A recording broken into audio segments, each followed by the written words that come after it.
Could it ever be possible to create some kind of a bubble around a spaceship, warping time and space both in front of the ship and behind the ship in such a way as to perpetuate that ship through time and space faster than the speed of light, one little piece at a time? And how does this idea compare to the model of warp travel suggested in the Star Trek series? In this vlog, I want to ask the question and just basically raise the idea.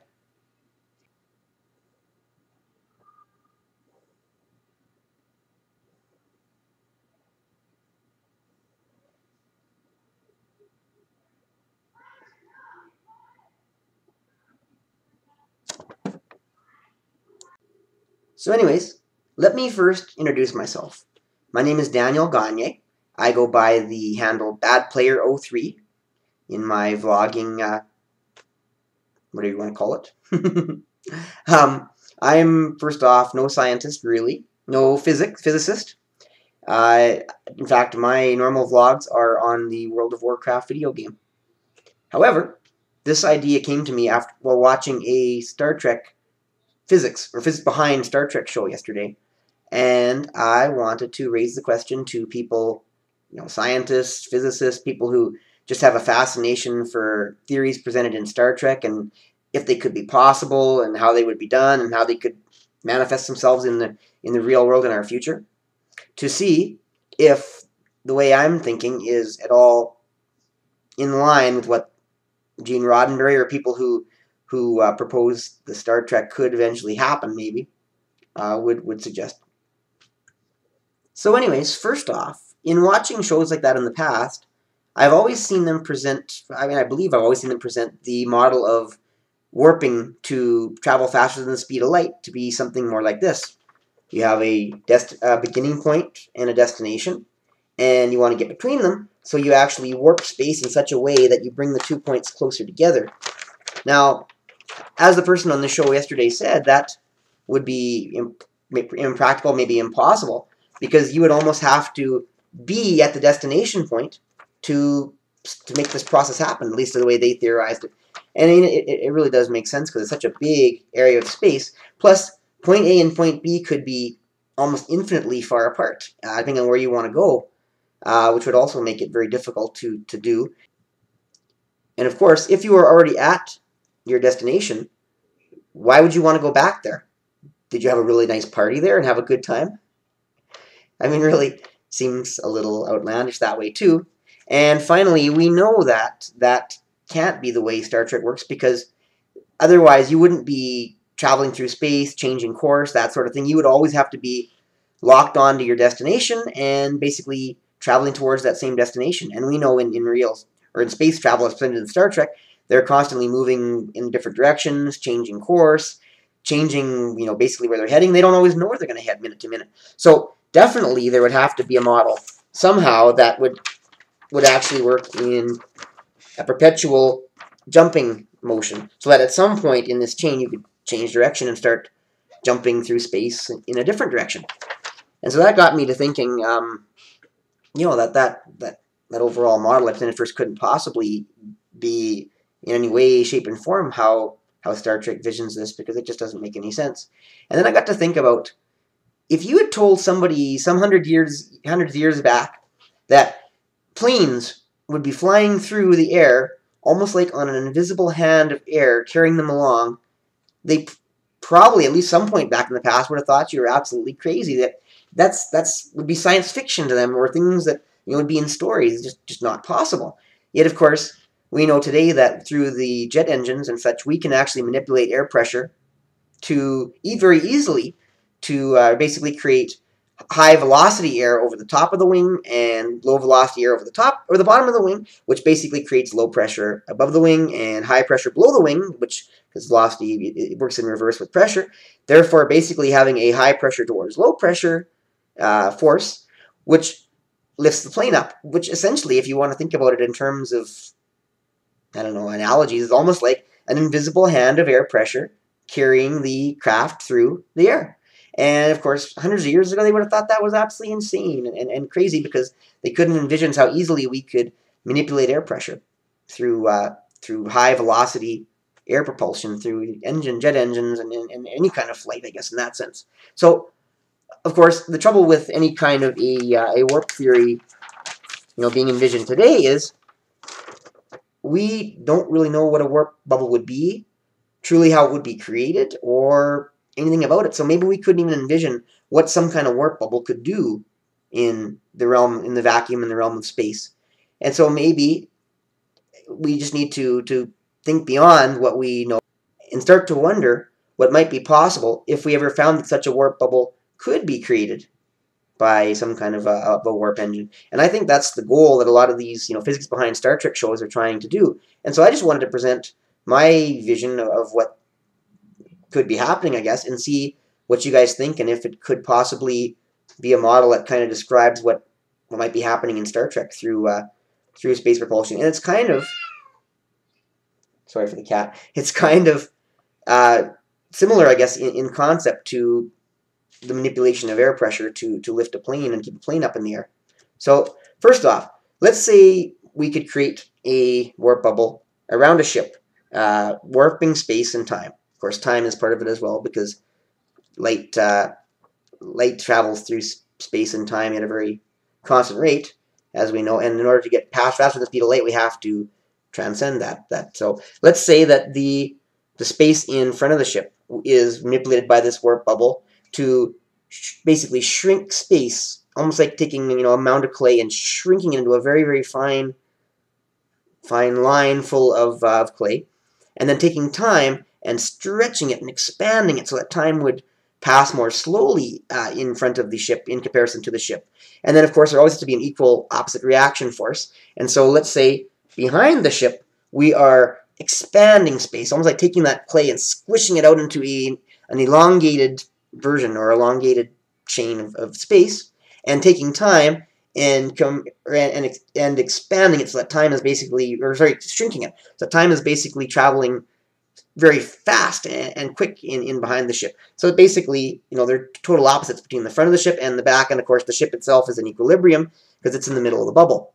Now, what if we then found that this process causes the stretching of space and the shrinking of time to push or propel the ship forward a chunk? And of course, now the ship propels forward. You got to keep working with me on this one, and travels through this shrunk version of space and this expanded version of time to the point where the ship shoots through and transcends the traditional space and time limitations of physics to arrive at a point further in the distance, but in a time period that would be much less than it would ever be possible that even light could travel and cross that distance.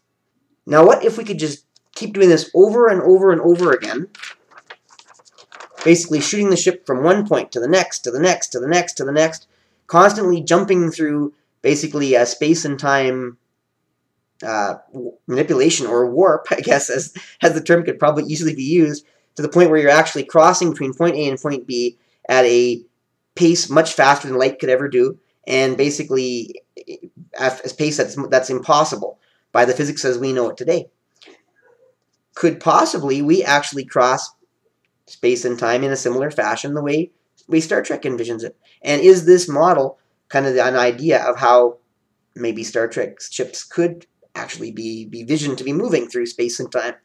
Now, naturally, this all seems like ridiculous science fiction to most people who would ever listen to it, because, once again, we've never created a warp bubble. We have no idea how such a bubble could be created, how we could actually manipulate time and the space and, of course, the relative concept of time to our benefit, so that we could actually move faster than the speed of light. But let's say sometime in the future, maybe even 100 years, or who knows how long in the future, some experimenter takes a little tiny spaceship and finds a way to create this bubble around it, where behind the little ship is space is expanded, time is shrunk, and in front of the ship time is expanded and space is shrunk, and found that ship then shot from one point into a point in front of the ship at a pace that would be faster than could ever be possible by today's laws of physics.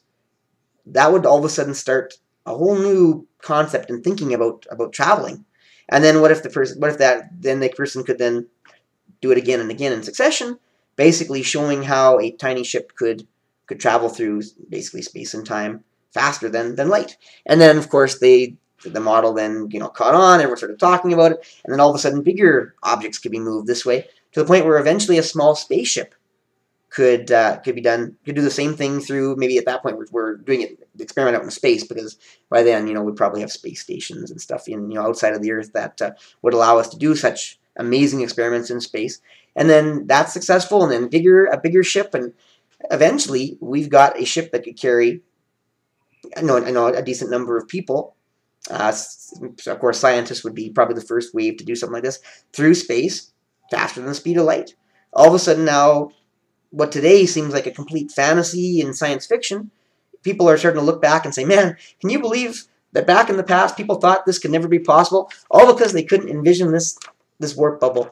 And really, in today, we the same way we look back on people who laughed about the idea of flight, and that we could manipulate air pressure to create an artificial cushion or hand of air to carry a plane through space.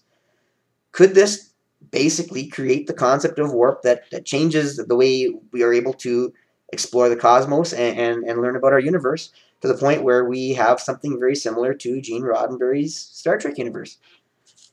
Doesn't seem far-fetched, although, of course, once again, it all depends on a theory that this could actually be possible, and it would have the desired result. But until we could create something as well, we could never possibly really know for sure, could we, what the results would be of something like this. So who knows? Maybe if you stretch your mind beyond anything that we could possibly imagine by physics today, to theorize what could happen if we could create a concept we don't yet have, maybe anything's possible.